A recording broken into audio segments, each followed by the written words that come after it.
अस्सलाम वालेकुम। आज हम शुरू करेंगे रिलैक्सेशन मेथड, ठीक है। और रिलैक्सेशन मेथड का जो हम क्वेश्चन करेंगे वो थोड़ा सा अलग तरह से करेंगे सॉल्व, ठीक है। मेथड वही है, बस थोड़ा सा हमारा करने का तरीका डिफरेंट होगा पिछले क्वेश्चन से, ठीक है। तो सबसे पहले आपको रिलैक्सेशन मेथड में जो हमें सिस्टम दिया जाता है, सिस्टम ऑफ इक्वेशन, इसको चेक करना पड़ता है कि ये हमारे पास डायगोनली डोमिनेट है या नहीं है। अगर डायगोनली डोमिनेट नहीं होगा तो जाहिर सी बात है कन्वर्ज करेगा ही नहीं। लेकिन अभी हमारे पास यहाँ पे डायगोनली डोमिनेंट है, ठीक है। सॉरी, डायगोनली डोमिनेंट नहीं है। तो कैसे नहीं है आप देखो। अगर आप देखते हो फर्स्ट इक्वेशन में हमारे पास x का कोफिशिएंट ग्रेटर होना चाहिए y और z के कोफिशिएंट के सम से। तो यहाँ पे आपके पास कैपिटल है या नहीं है? है, बिल्कुल है, ठीक है भाई। सेकंड इक्वेशन में आ जाओ। सेकंड इक्वेशन में जो y का होता है कोफिशिएंट वो आपके पास ग्रेटर होना चाहिए x और z के कोफिशिएंट के सम से। तो y का कोफिशिएंट 1 है और ये कैपिटल होना चाहिए किसके? z के, वो x के और z के कोफिशिएंट के सम से। तो यहाँ पे हमारी कंडीशन रॉन्ग प्रूफ हो गई क्योंकि ये हमारे पास ग्रेटर देन आ ही नहीं रहा। तो इसका मतलब डायगोनली डोमिनेंट नहीं है। तो सबसे पहला काम जो मैंने इस क्वेश्चन में किया वो मैंने क्या किया, मैंने इसको इस तरह से लिख दिया। इक्वेशन 1 को पहले ही लिखे रहने दिया, इक्वेशन 2 को बाद में लिख दिया, इक्वेशन 3 को 2 बना दिया, ठीक है। अब ये देखो, अगली लाइन में मैंने कर दिया, ठीक है भाई, बिल्कुल कर दिया। अब चेक करो, अब आपके पास डायगोनली डोमिनेंट बन रही है नहीं बन रही? तो बिल्कुल बन रही है। एक्स का कोफिशिएंट तो ये तो हम चेक कर चुके हैं। सेकंड वाली चेक करते हैं। सेकंड वाली पे आपके पास जो वाई का कोफिशिएंट है वो है 7। वो ग्रेटर देन होना चाहिए एक्स के और जेड के कोफिशिएंट के सम से। तो ग्रेटर हो रहा है नहीं हो रहा? बिल्कुल हो रहा है भाई, ठीक है। 1 + 1 2 हो गया। उसके बाद क्या आएगा आपके पास? थर्ड इक्वेशन में z का जो कोफिशिएंट है वो आ रहा है आपके पास 8। आ रहा है नहीं आ रहा है 8? ठीक है भाई। वो आपके पास ग्रेटर देन होना चाहिए x के और y के कोफिशिएंट के सम से। तो ग्रेटर देन हो रहा है नहीं हो रहा? हो रहा है। तो हमारे पास कंडीशन प्रूफ हो गई। मतलब ये डायगोनली डोमिनेंट अब हमने बना दिया इसको। अब क्या करें? उसके बाद हम एक रेजिडुअल इक्वेशन टाइप बना देते हैं। तो क्या करते हैं, पहले आर एक्स बना देंगे और यहाँ पे 11 क्या हो रहा है? माइनस हो रहा है, तो यहाँ प्लस हो रहा है, यहाँ पे आके हो जाएगा माइनस। इसी तरह 10 यहाँ प्लस हो रहा है, वहाँ के माइनस हो जाएगा। और -15 है तो दूसरी साइड पे आके हो जाएगा +15। ठीक है, समझ गए यहाँ तक? R x R y R z निकाल लिया। उसके बाद हम कहते हैं कि भाई R x R y R z क्या है? ये जीरो है, ठीक है। और उसके बाद क्या है? C1। तो C1 क्या होता है आपके पास? जो पूरे के पूरे हमारे पास x के कोफिशिएंट होते हैं हम उसको एक कॉलम वाइज लिख देते हैं। फिर C2 में क्या करते हैं हम लिखते हैं y के कोफिशिएंट लिखते हैं कॉलम वाइज। और C3 में क्या करते हैं? z के कोफिशिएंट लिख देते हैं कॉलम वाइज। लिख दिए। फिर हमने वही सेम काम किया जो हम करते हुए आ रहे हैं, एक्स वाई जेड इस तरह का टेबल बनाया, R x R y R z लिख दिया, ठीक है। अब उन क्वेश्चंस में हम क्या करते थे, यहाँ पे जो ये माइनस की साइन आ रही है इनको हम कंसिडर नहीं करते थे। लेकिन अब जो मैं क्वेश्चन कराऊंगा उसमें हम कंसिडर करेंगे, ये बात याद रखना, ठीक है। तो भाई कंसिडर कर लिया। इसमें सबसे बड़ा आपके पास आ रहा है प्लस का 15, ठीक है। तो सबसे बड़ा आपके पास आ गया 15। उसके बाद अब क्या करेंगे, इसका मतलब आर जेड। तो आर जेड मतलब ये वाला जेड के कोफिशिएंट ना। तो इससे माइनस करूंगा इन तीनों को। अब इसमें हम क्या करते थे, माइनस करते थे। पिछले वाले क्वेश्चन में मैं ऐसे पूरे पूरा बनाता था, ऐसे करके माइनस कर दिया करता था। इसमें माइनस नहीं, इसमें जो हो रहा होगा वो करेंगे। तो जो हो रहा होगा इसका मतलब मैं प्लस लगा दूं, और जो भी हो रहा होगा ना सॉल्व वो कर देंगे। तो मतलब यहाँ पे आया मेरे पास पहले तो -11 -10 फिर आया 15, ठीक है भाई। उसके बाद अब क्या आएगा यहाँ पे देखो, इससे करा रहा हूँ ना C3 से, क्योंकि आर जेड बड़ा है कैपिटल। तो 1 1 -8। अब जो भी हो रहा है ना सॉल्व वो कर देंगे नॉर्मल। तो बीच में मैंने क्या लगा दी, मिडिल में प्लस के साइन लगा दी।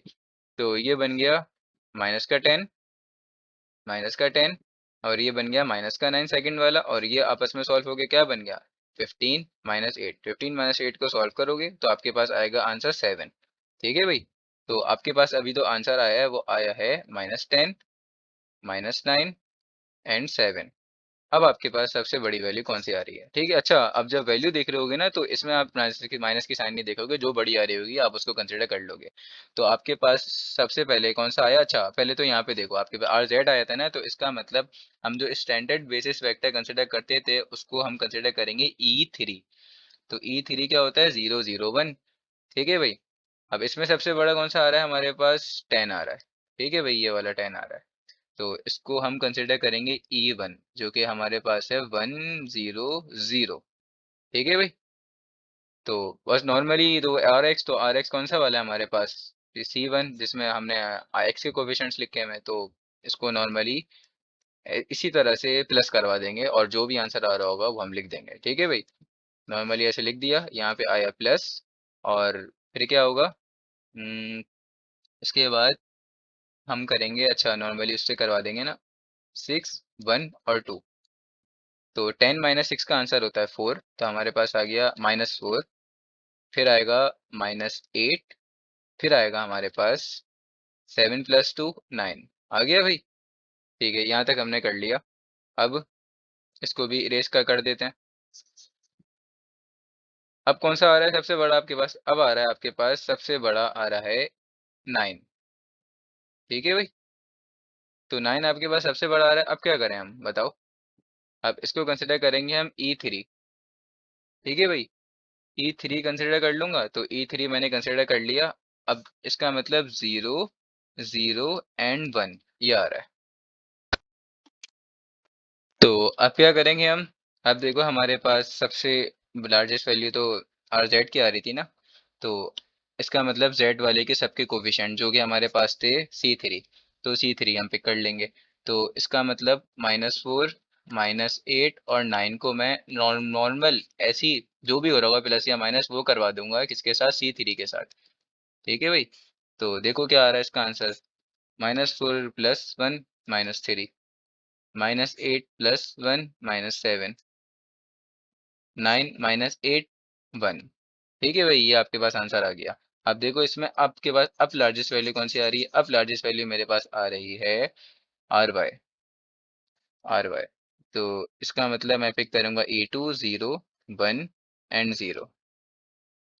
तो ये मेरे पास आ गए 3 -3 -7 1। इसको मैं किसके साथ नॉर्मल प्लस या माइनस करूंगा?